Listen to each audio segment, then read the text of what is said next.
Welcome to the Wakefield Doctrine, the theory of clocks, Scots, and Rogers. This is video post episode 11, and it is on the fly, and it is impromptu and off the cuff, but we do have a special guest today. DownSpring Joanne is on the other end of the dashboard here, is joining us for a little brief talk, and so let's just jump right into it. Hi, Joanne. Hi, everybody. Nice to be here. Nice to have you here. You're the, I think, the fifth guest of the Downsprings and progenitors. Really? On these things. Yep. It's proving to be kind of a fun and interesting process that we do. We were talking yesterday a bit about what we've done with these interviews with the other people, and one of the first questions that we came up with was, what do you like about the doctrine? That's always a good starting point. Yes, so, and it's fun. Can you hear me? I had a little yes, a little static or something, but okay, we're all good. I think it's fun. Excuse me, and it's funny because last night I played basketball with Glenn. Now, is Glenn a downspring? Yes, he is. Yes, he is. Now, what makes someone a downspring again? That they're not progenitors. There's three progenitors, and the first generation of people after the progenitors are considered downsprings. Oh, okay. Simply to. But he's a progenitor. No, Glenn. No, he's not. Oh, he's a downspring. The Scot of Scots. The Scot of Scots. The progenitors are the original three. Correct. Okay. And then from there we get the downsprings. You, Glenn, DS1, AKH, now this is, how appropriate is this? This damn doctrine. This would be of interest to you if you're a Roger, because Rogers love these genealogy. Oh yeah, I do. Well, that's a primary Rogerian characteristic, and it's funny. We see this a lot. Without planning on it, people will respond the way the doctrine says they will, according to type. Cool. And that is true of me. Like, I always want to know, like, how things integrate together. I want to understand things like that. That's always something very strong in me. The belief in the quantifiable universe with rules and instructions? Yeah. Okay, yeah. And now, like I told you, my friend Mickey was Scott, and she couldn't care less. She doesn't even want to talk about it. No. And my friend Louise, I think, is also a Scott. Yeah, I'd go with you on that one, too. Yeah, and she's the same way. She'll say, just get on with it, she'll tell me. Because I want to get into the minutia of things sometimes, and it drives people a little crazy. Well, it will the Scots, because, they're all about the hunt, sleep, reproduce, hunt, sleep, reproduce. They're pretty straightforward folks. God knows we like them and all, but they're on the simpler end of the scale of things. And they're not very patient. No, they're not. Well, but anyway, as I started to say, last night I played basketball with Glenn, and I play basketball with him like once or twice a week. But there's a whole bunch of guys there with a whole bunch of Rogers and Scots, and not many Clarks. But last night I met at the end of the game. We were all kind of sitting around, me, Glenn, and everybody else. And I said to Glenn that I had spoken to you yesterday afternoon.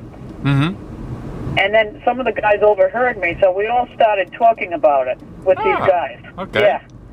It was pretty funny. And everyone is very interested. Okay, good. Because they all want to know who they are, and, people are very interested in how they fit into all this. Yeah. So, and it's interesting, and that's one way that I find that people are interested in it, and they want to know because it's about themselves. And a big part of these interviews for me is hearing about how other people explain it, because it is about getting a message out there. But the challenge in being a clerk, I overcomplicate on occasion, but the challenge seems to be how to get a message that Rogers and Scots can hear. Because I speak like a Clark, then Scots might not hear it. Or Roger might. But the fact is, you guys were explaining it, and it sounds like a perfect setup, a Roger and a Scott. Explaining things to people and watching how they react. That's a big part. The Doctrine. Oh yeah, they get they ask lots of questions. Cool. And some of them get offended. We probably can figure out who is what just on the basis of that. The Doctrine. Because we were talking about how a Scot could get offended at certain things. Like there's a guy there that's a Scot, although I thought he was a Roger. No, but you're thinking Scott now from the from which aspect? Because we talked about it yesterday a little bit. A strong Roger in a certain circumstance can look awfully Scotian, but usually the key is that they take it personal. Whereas a Scot, you can kick sand in their face and get into a fist fight and then go have a coffee later. Yeah, see, I thought this guy that Glenn thought was a Scot, I thought was a Roger, but... Okay, well, what was making you think? He seems like the type that, he seems like emotional, he seems like he's feelings-based, and... Yep. And kind of seems, but I don't know, maybe he doesn't, he may just be faking it, that he gets his feelings hurt, but... Well, there's also you're correct in the sense that Rogers are emotional, and we sometimes talk about the three as Clarks think, Scots act, Rogers feel.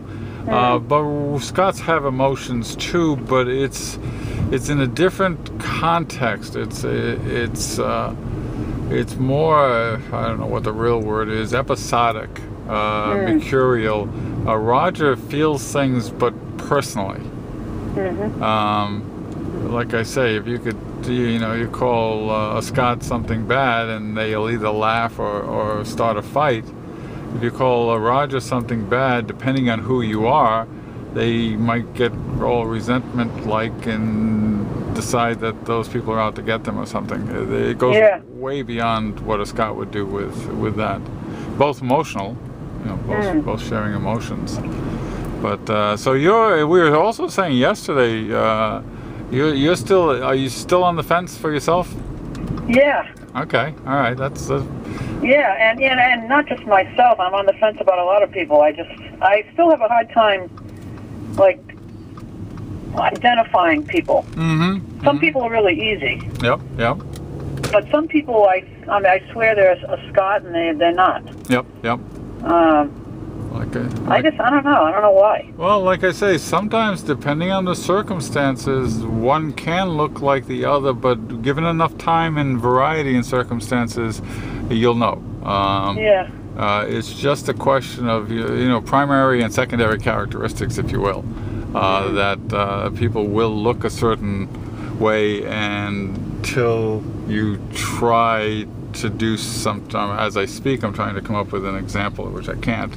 But there will be a definite difference in how they react in a separate situation. Now, do you think the best way, you said you were talking about yesterday, a good way to do it is to see how they are when they're dealing with in a social situation? Yes. Yep. I think we were talking about regards. How do people? What sense do you get of how they are relating to the people around you? And we were talking a bit about Scots. Mickey, I think we were talking about is that, or also Cynthia, that when you, never mind what they say and what they do, when you look at them just standing there and say in a group of people, a Scot always looks on alert. They're not relaxed the way a Roger would be. They're watching. They're not, even without doing anything. A Roger, if anything, blends in. Wants to blend in because they're about the herd. They want to belong.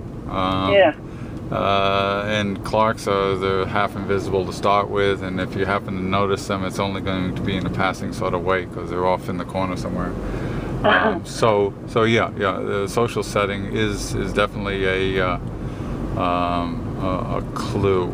let us say, okay, this has been interesting, and so much interesting. We're going to establish something new here. We haven't done this before with an interview with the DownSpring. We're going to go to a part 2.